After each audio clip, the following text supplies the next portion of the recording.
prezența Lui? Amin. Dar oare de ce? Pentru că El ne pune în mișcare. El ne pune inima asta să bată.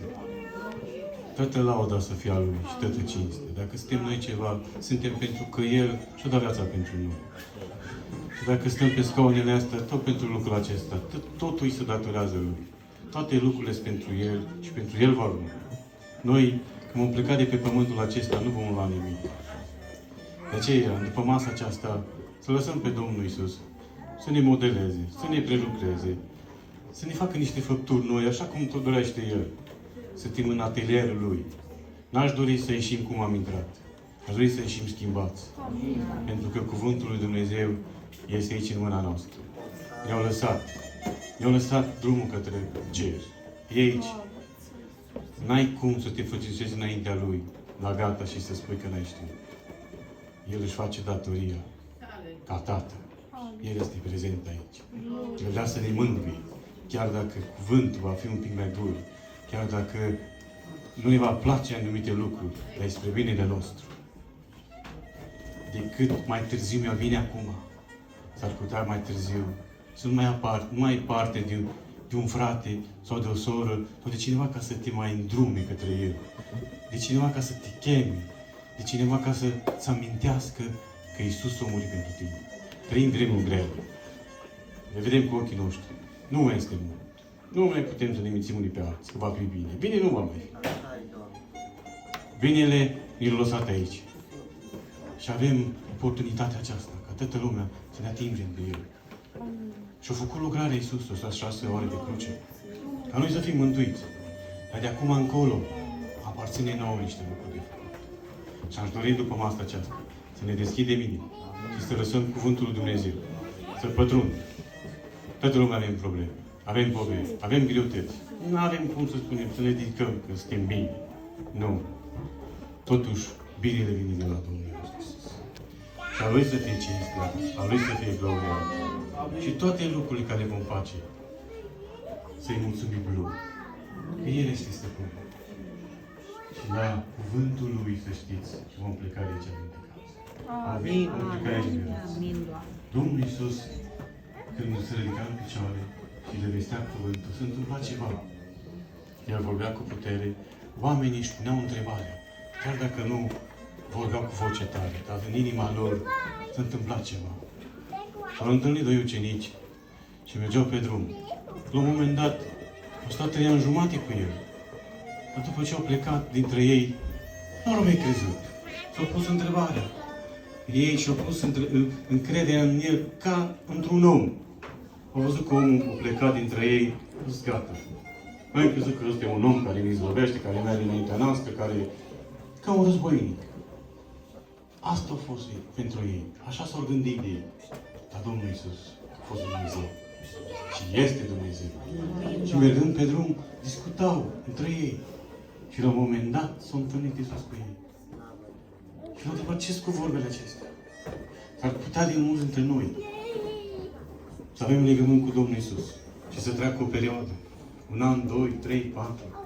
Și poate ne-am plictisit. Mersul acesta la adunare, sau cu rugăciunea, sau cu cuvântul. Și poate i-au venit necredința peste noi. Au venit peste oamenii acestea. De doar 3 zile au trecut. Și nu au mai crezut. Vreau ca Domnul Iisus să treacă pe rânduri și să pună un loc de credință. Că este nevoie. La un moment dat, când a început Iisus să le deschide ochii și să le spune de Scriptura, s-a întâmplat ceva în inima lor. Cuvântul lui Dumnezeu, vreau să vă spun că lucră la inima noastră. Și după masa aceasta, același lucru. E același Dumnezeu. Noi oamenii ne schimbăm, dar Dumnezeu rămâne Dumnezeu. Dumnezeu este bun și chiar dacă greșești, chiar dacă faci anumite lucruri neplăcute Lui, El îți mai dă o șansă, îmi mai dă o șansă. Și zice, mă, îl mai las. Da, de vine și astăzi. Da, de și amintește de mine. Da, de și amintește ce am făcut pentru El. După masa aceasta, treacă să rupe orice legătură. Și orice predică Domnul Iisus o va da la o parte. Dar ține și de noi. Aș dori să citesc câteva cuvinte din Luca, capitolul 16, de la 19 la 30. Cuvântul lui Dumnezeu spune așa. Era un om bogat care se îmbrăca în profilă și în insubțire și în fiecare zi ducea o viață plină de veselie și strălucire. La ușa lui zăcea un om sărac, numit Lazar, plin de bucuri, și dorea mult să se sature cu fărăturile care cădeau de la masa bogatului. Până și câinii vineau și lângeau bubele. Cu vremea săracul a murit și a fost de înger în sânul lui Avram. A murit și bogatul și l-au îngropat. Pe când era în locuința morții, în chinuri, și-a ridicat ochii în sus. A văzut de departe pe Avram și pe Lazar în sânul lui. Și a strigat: Părinte Avram, fie-ți milă de mine, trimite pe Lazar să-și înmoaie vârful degetului în apă și să-mi recuresc limba, căci grozave sunt chinurile în văpia aceasta. Fiule, a răspuns Avram, adu-ți aminte că în viața ta tu ți-ai luat lucrurile bune și Lazar și-a luat pe cele rele. Acum aici este, e mângâiat, iar tu ești chinuit. Pe lângă toate acestea, între noi și voi, este o prăpastie mare. Așa, pe cei ce vreau să treacă de aici la voi sau de acolo la noi, nu se poate.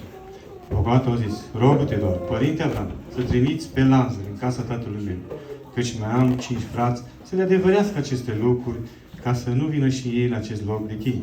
Avram a răspuns: au pe Moise și pe proroci, să asculte de ei. Nu, Părinte Avram, a zis el, ci dacă se va duce cineva din morți, se vor pocăi. Avram i-a răspuns: dacă nu asculte pe Moise și pe proroci, nu se vor crede chiar dacă ar învia cineva din morți. Amin. Cuvântul lui Dumnezeu ne vorbește că era un bogat. Dar vreau să vă reamintesc că și Avram era bogat. Ne avem acum de a face cu 2 bogați. Avram era bogat și a fost binecuvântat de Dumnezeu. Acum Domnul Iisus, după masa aceasta, ne pune în fața alt bogat. Și ne arată binecuvântarea lui Dumnezeu și ne arată lucrurile care l-au ținut pe omul acesta. Vedeți că mântuirea ține de noi? Vedeți că lucrurile care le-a făcut Iisus stau în picioare? Noi avem datoria să punem mâna, să ne pocăim. Avem datoria să citim cuvântul. Avem datoria să-L căutăm pe Domnul. Cât vreme se poate. Pentru că vine vremea. Când nu te aștepți, moartea nu te mai anunță. Nu-ți mai bate la ușă. Nu-ți trimite scrisori. Doar vine și te ia. Și atunci îți pui întrebarea: de ce, Doamne, așa? Cum? Eu am făcut un legământ. Eu m-am dus la biserică, mi-am dat bani, mi-am dat zecioară.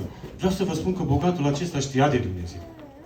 Vreau să vă spun, bogatul acesta a avut o relație cu Dumnezeu.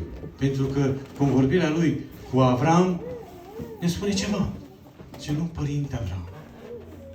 Nu, dacă se vor duce la ei, se vor pocăi cineva. Deci, omul acesta, cu alte cuvinte, a fost pocăit. Dar pentru că lăcomia și lucrurile astea de pe pământul acesta i-a făcut ceva. L-a luat de pe calea Domnului. Când noi ne îndepărtăm de Dumnezeu, s-ar putea ca lucrurile acestea din lume să ne îndepărteze. Ușor, ușor, fără să vrei, fără să vreau. Ușor, ușor ne acaparează. E scris. Pentru că Avram, Dumnezeu a promis că neamul tău va fi binecuvântat. El a făcut parte din neamul lui Avram. E scris aceste lucruri. Dar dacă noi nu-L căutăm, nu stăm la dispoziția Lui, s-ar putea să avem destinația aceasta. Dumnezeu e foarte bun și are milă de noi. Dar s-ar putea la gata să vedem dreptatea Lui. Pentru că e scris între rai și iad, ce este? E o prăpastie mare, că nu mai poți să faci nimic. De aici ne luăm biletul. De aici ne pregătim către cer. De pe pământ. Cât se poate. De aceea, când venim în casa Domnului, să ne deschidem mintea. Să lăsăm cuvântul lui Dumnezeu așa cum e. Să pătrundă în inimile noastre. Și când plecăm aici, să ne amintim ce ne-a vorbit Dumnezeu. Să nu plecăm iar în pornirile noastre și iară să luăm de la capăt, pentru că am venit degeaba. Ne prezentăm degeaba. Ocupăm locul la alții care vor să se mântuiască. Nu.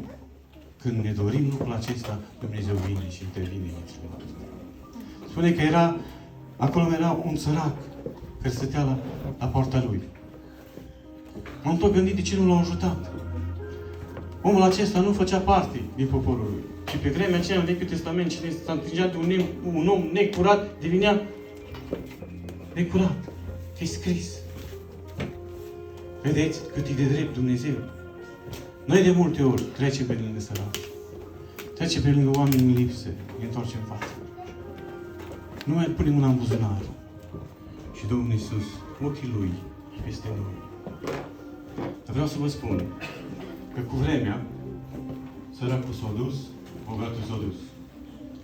La aceeași dimensiune, la 2000 se duc amândoi. Că e sărac, că ești bogat. Vine vreme să pleci de pe pământ. Poți să alegi, poți să faci. N-ai nicio treabă cu bogățiile tale. N-ai treabă cu averile tale, cu mașina ta, cu casa ta. Dar vă spun un lucru. Dacă inima ta este legată de mașina ta, de casa ta, de banii tăi, s-ar putea să rămâi pe pământ. S-ar putea să-ți pierzi mântuirea.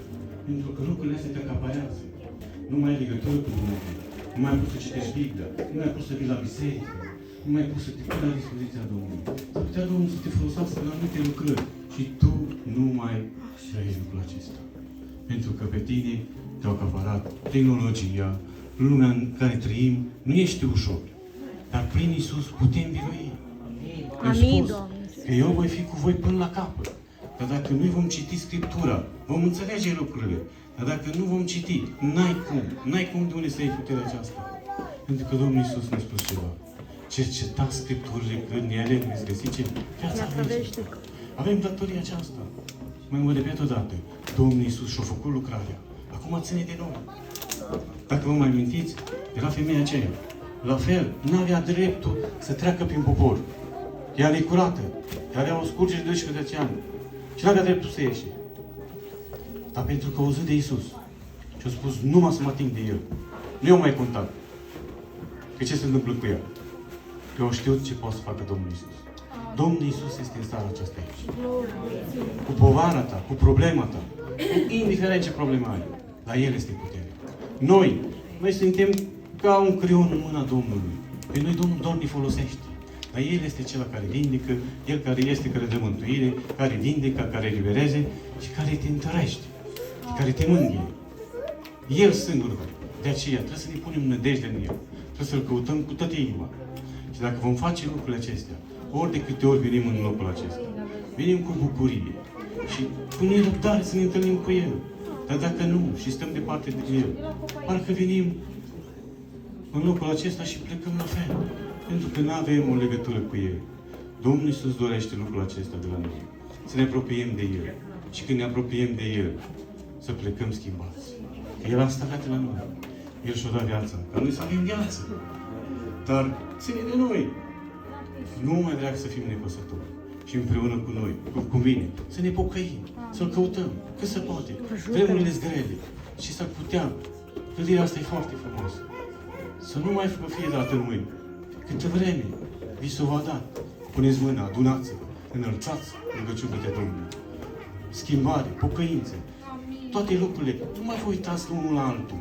Uitați-vă în inima voastră. Eu trebuie să mă uit în inima mea. Vreau să vă spun că noi, la un moment dat, am început să predice, au predicat Evanghelia. Le-au spus la toți. Dacă nu au plecat, cu cine au plecat? Cu familia lui. De aceea trebuie să ne uităm în dreptul nostru. E foarte ușor să deschizi Biblia pentru unul, pentru altul. Și dacă eu nu sunt schimbat. Ce mi-ar folosi acum să vă predic și la gata eu să am alte direcții? N-ar fi o bine. N-ar fi bine să ies în fața dumneavoastră, să vă dau direcții, să vă dau ținte, uite, asta, uite, ești greșit, ești așa, și eu la gata să vă dau. N-ar fi poate. Domnul nu. Domnul a spus, călcați pe urmele mele. Asta dorește. Ajută-ne, Doamne. Cu mine, să călcăm pe urmele lui. Cartea aceasta, dacă noi o citim în fiecare zi și o împlinim, primim o putere ca să putem înainta. Vin zile grele. Și sfârșitul nu va veni până nu va fi lepădarea de credință. Așa trebuie să ne punem bine în cap lucrul acesta. Și nu va fi ușor. Poate ai 10 ani, 15 ani, 20 de ani de pocăință. Ești testat. Nu are treabă Satan cu lumea afară. Are treabă cu copilul Dumnezeu. Zice că dacă este cu putință, pe cine să doboare? Pe ce alegi? Cu noi are treabă. Dar dacă noi nu mai stăm în prezența Domnului, nu mai avem unde renunța, ce se întâmplă cu noi? La primul contact, suntem jos. Așa este. De aceea, când venim în casa Domnului, să luăm cuvântul Dumnezeu și să punem în practică. Cu cât mai mult îl trăim, și ne învățăm cu Cuvântul lui Dumnezeu, va fi ușor să treci peste încercările astea. Dacă vă amintiți tot în cartea aceasta, erau 3 oameni. Dintr-un popor întreg, 3 oameni au stat în picioare. Cum a acest lucru acesta? Voi credeți că nu au mai fost oameni printre ei creștini? Nu au mai fost. Doar s-au lăsat. Pentru că s-au dat o lege. Legea era prea mare. În curând se vor da legi. Și ce facem atunci? Și oamenii acestea 3 au spus, chiar dacă nu ne va scăpa Dumnezeu, dar noi nu ne închinăm. Noi, câteodată, fără lege, fără nimic, ne îndepărtăm de Dumnezeu. Fără lege, fără presiuni, noi începem să ne trăim viața în pornirile noastre. Eu zic ca Domnul să ne ajute să luăm aminte și să ne schimbăm. Și din starea aceasta, care nu-i plăcută lui Dumnezeu, să o schimbăm, să călcăm pe urma Lui. Că ferice va fi de noi. Pocăința este bună. Dar împlinim. Dacă nu, s-ar putea să avem numai numele de creștini. Și la gata, direcția noastră să fie greșită. Oameni buni, când se va trage linia în dreptul nostru, atunci se va da socoteala la fiecare. Și ce vei zice? Am trăit o viață, m-am dus la biserică, am cărat Biblia după mine, am mai cântat, am mai predicat de când în când și uite unde am ajuns. De ce să nu ne punem acum întrebarea aceasta? Să nu ajungem în locul acela. Când nu mai este cale de ieșire. De aceea, să ne trezim, pentru că nu mai este mult. Nu mai este mult și Domnul Iisus vine și ia ce este a Lui. Că spune în Psalmul 55 că El trimite pe cei. Îngerii Lui să alege pe cei care au făcut legământ prin jertfă. Adică cei ce au făcut legământ cu Iisus Hristos. Dacă mai este în locul acesta oameni care nu s-au predat și nu au un legământ cu Domnul Iisus, nu mai stați pe gând. Vine Satanul la mintea ta și o să spună nu-s pregătit. Trebuie să mai mă pocăiesc. E drept ce spui. Dar să știi că niciodată tu nu o să fii pregătit. Și la 90 de ani Satana vine și o să spună așa. Nu ești încă pregătit. Cum ești prea bătrân. Mai stai. Nu e momentul. Nu ți-ai pus familia la rânduială. Nu-ți gata casa. Nu vezi că n-ai bani. Mai stai. Asta e vocea lui Satan. Iisus spune, voi cei trudiți împovorați, veniți la mine, ce să fac? Să vă dea o dignă. Numai El poate să vă iei povară. Numai El poate să vă ridice din starea aceasta. Dar dacă noi nu înțelegem lucrul acesta și nu-i dăm voie la Dumnezeu să lucreze în dreptul nostru, să știți că problema este la noi, nu la Dumnezeu. Că Dumnezeu își face lucrarea ori de câte ori îl chemăm, deși nu merităm să ne asculte. El vine. El vine pentru că nu vrea moartea păcătosului. Așa este. El normal spune că n-ascultă pe păcătoși. Dar dacă este cineva și se teme de El, pe ăla ascultă. Facă Domnul Iisus, ca din după masa aceasta, să pună teama de El în inima noastră. Amin. E nevoie de lucrul acesta. Și să ne întărească și să ne pregătească. Și noi, ce să spunem? Vorbește, Doamne, că robii te ascultă. Să vorbeam mai în prima dată, primul îndemn de Saul. Eu să vă spun că 2 ani au stat împărat. Vă dați seama? 2 ani? Dar din ce cauză? Că nu au mai ascultat. Nu au mai ascultat. Și ce nu au mai ascultat? I-a dat Dumnezeu poruncă să facă tot ce spune El și El a zis, nu, asta e prea frumoasă, asta e la fel și lasă-o. Așa facem și noi câteodată. Lasă că mai merge minciuna asta, mai merge și lucrul acesta, mai merge și actele astea, s-ar putea să se adună cu grămadă. Dar lucrurile astea tu te joci cu mântuirea ta, te joci cu viața ta. Că Dumnezeu spune la urmă, zice, mă, le-am pus în față rău și bine. Binecuvântarea și blestemul. Alege! Facă Domnul Iisus, ca din după masa aceasta, să alegem binecuvântare. Amin. Vreau să vă spun că plecați de pe locul acesta, de pe pământul acesta. Nu luați nimic cu voi. Nimic. Vreau să vă spun că un costum la un mort, buzunarele lui scusute. Deci nu poți să-i faci nimic cu buzunare, că scusute. N-are buzunare. Ce să iei? Trebuie să înțelegem lucrul acesta. Încrederea să ne punem în Domnul Iisus. Amin, și inima Doamne noastră. Iisus. Și că unde îți predai inima, acolo îți va sta și comora. Dacă inima noastră stă la mașina noastră scumpă, că o zgârie, bacă o fură, bacă se întâmplă ceva cu ea Și noi nu mai cugetăm la Cuvântul lui Dumnezeu. Nu mai cugetăm că Domnul vine prin neașteptate și noi nu suntem gata. Nu se pune întrebarea cu mântuirea noastră când va fi. Dacă inima noastră nu e predată în totalitate, sunt atâtea lucruri de schimbat. Noi singuri nu o să ne schimbăm. Dar Domnul Iisus este prezent. Și spune, așa cum sunteți, veniți la mine. E nevoie de schimbare. Și la dumneavoastră și la mine. Dar dacă noi nu ne deschidem gura, nu-L căutăm, nu ne spunem păsurile Lui, s-ar putea să pleci așa cum ai venit, așa să te duci pe ușa aceasta. Și atunci cine de vine? Dumnezeu, că nu ne-a vorbit? O zic, ce trebuie să mai fac vie mele? Ce trebuie să mai fac? Te-am făcut tot ce trebuie. Ce? Problema este la noi. Spune cuvântul că la un moment dat și-a ridicat ochii sus. Bogatul. Oamenii acestea bogați nu mai au treabă cu Dumnezeu. De aceea, bogăția e bună când tu ți-ai predat inima lui Dumnezeu și nu te afectează. Dacă nu ești bogat și ți-ai pus încrederea în ce n-ai, s-ar putea ca ochii tăi să fie jos pe pământ. Omul acesta, cât o trec pe pământ, ochii lui erau jos. La averi, la lucrurile lui care avea, nu e ușor să deții și anumite averi. Nu e ușor. Dar, dacă ești fără de Dumnezeu, s-ar putea să te acapareze. S-ar putea să schimbe direcția. La omul acesta i-a schimbat direcția. Omul acesta făcea parte din poporul lui Dumnezeu. Dar pentru că și-a pus încredere în ce a avut, i-a schimbat direcția. Ochii lui nu mai erau sus. Spune că când au ajuns în locuința morții, și-a ridicat ochii sus. Și au început să se roage. Dar vreau să vă spun că a fost prea târziu. Ce mai așteptați? Să ajungi pe un pat de suferință? Să ajungi în probleme grave? Să intri prin cuptoare ca să ne pocăim? Uite, a fost nevoie de un virus care nici se vede ca să ne spare toată planeta. Și au reușit. Dumnezeu l-a îngăduit. Așa. L-a îngăduit. Să face ceva fără știrea lui Dumnezeu? Nu. Zice că firul din păr, din cap, când el știe de el. Dar Dumnezeu l-a îngăduit. Cum a fost la început? Când ați auzit că câte unul pleacă, câte unul acum ai luat, parcă ți-era frică să te mai apropii. Parcă era frică să-i dai mână. Parcă erai obligat să iei legile care s-au dat.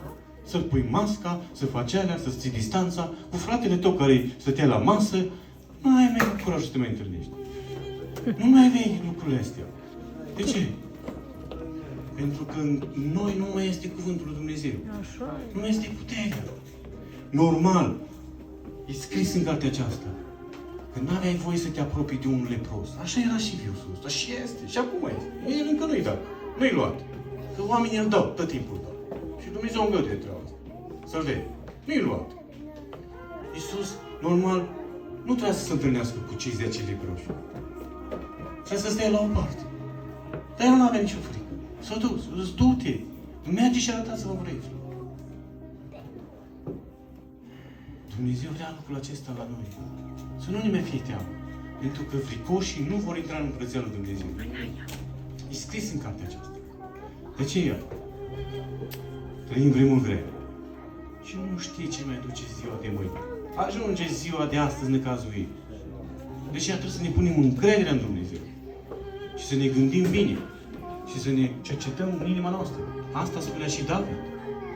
Se cerceta pe el și a zis, Doamne, vezi pe ce cale sunt. Sunt pe o cale bună, pe o cale rea. Nu vreau să pierd. Vrea cineva să pleacă de aici lupta. Eu n-aș vrea. Aș primi orice mustrare. De ce să ajung în ea? Orice frate se ridică cu două blândețe să vină la mine să-mi spună lucrurile, le primesc. Le primesc că fratele înseamnă că l-a pus Domnul să vină, pentru că Domnul nu vrea moartea păcătoasă. Dar pe noi când vine un frate și se ridică și ne mai mustră și ne mai îndreaptă, ei, uite și pe ăla. S-a ridicat. Ce vrea să zic ăla? Nu știu eu Biblia, că nu ți-o pocăit. Dar eu fac lucrurile astea. Fraților, lucrurile nu merg așa.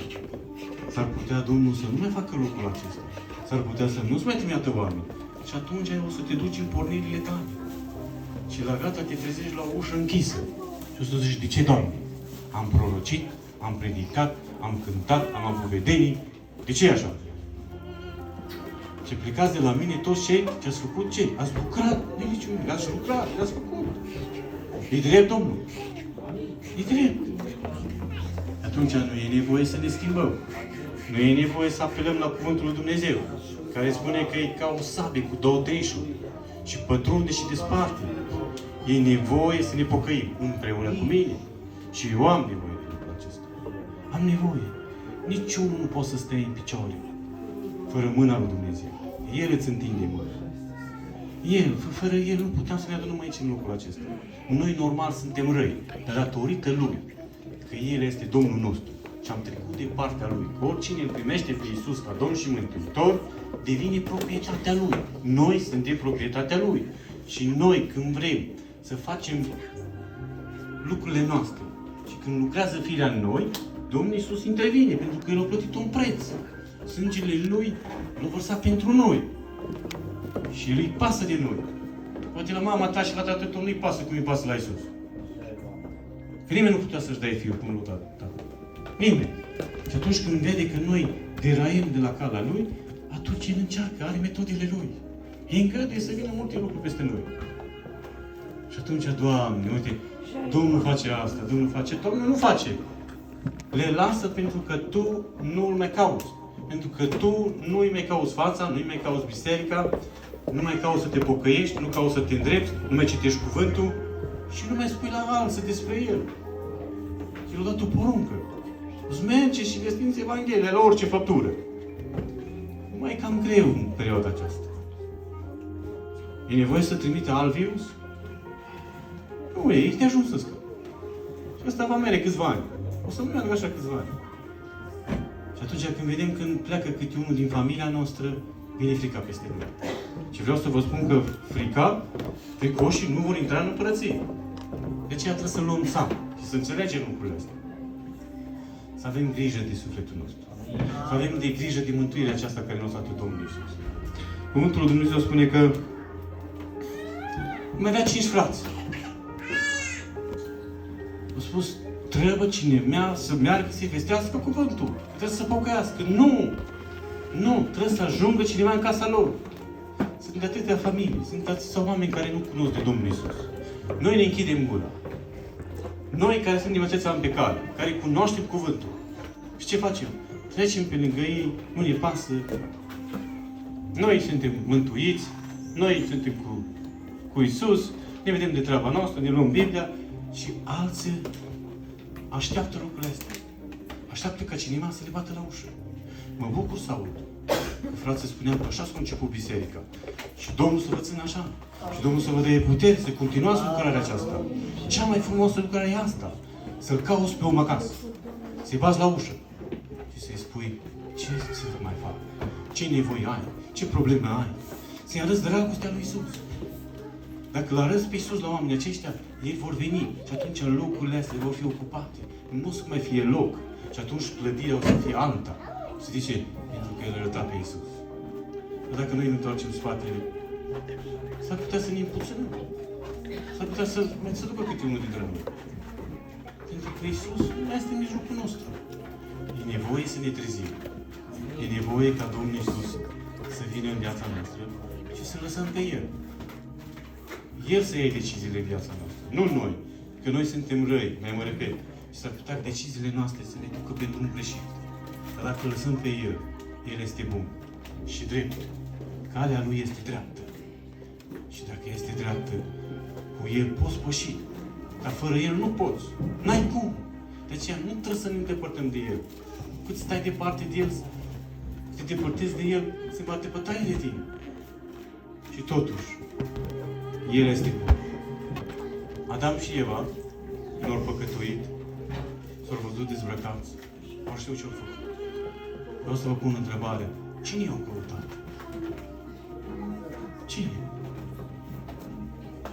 Au mers și au spus, ce s-a întâmplat cu voi? Cum? Vedeți că tot Domnul Iisus vine și ne bate la inimă? El este aici și bate la fiecare inimă. Zice, iată, eu stau la ușă și bat. Dacă aude cineva glasul meu și va deschide ușa, eu voi intra la el. Gândiți-vă, să vină Dumnezeu să-ți bată la ușă, să vină să te pună la masă. Ce împărat te pune la masă? Ce manager te cheamă la el acasă? Cine de pe pământul acesta care are funcții mari te bagă în seamă? Nimeni nu te bagă nici pe tine, nici pe mine. Dar Domnul Domnilor s-o coboară și își bate la ușă și vrea să stea la masă cu tine. Nu se merită toată cinstea. Nu se merită să te pocăiești, nu se merită să calci pe urmele Lui, nu se merită să suferi, nu se merită să te pui la dispoziția Lui cu tot ce ai. Spuneți!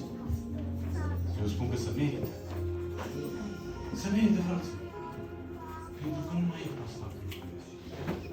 Și noi atâtea ori conștienți, știind ce poate să facă, știind puterea Lui, îi s-a dat puterea în cer, pământ și sub pământ. E a Lui, în mâna Lui.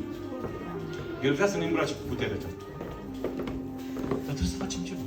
Să chemăm. Ucenicii vor făcut ceva. Vor sta la un loc, vor striga la El și atunci Domnul o echipa cu puterea aceasta.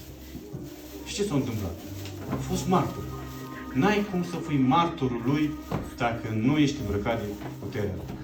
Eu zic așa, după masa aceasta, pe fiecare să ne îmbrece Domnul puterea aceasta. Că e nevoie. Nu este ușor. Pământul acesta totdeauna ne trage jos.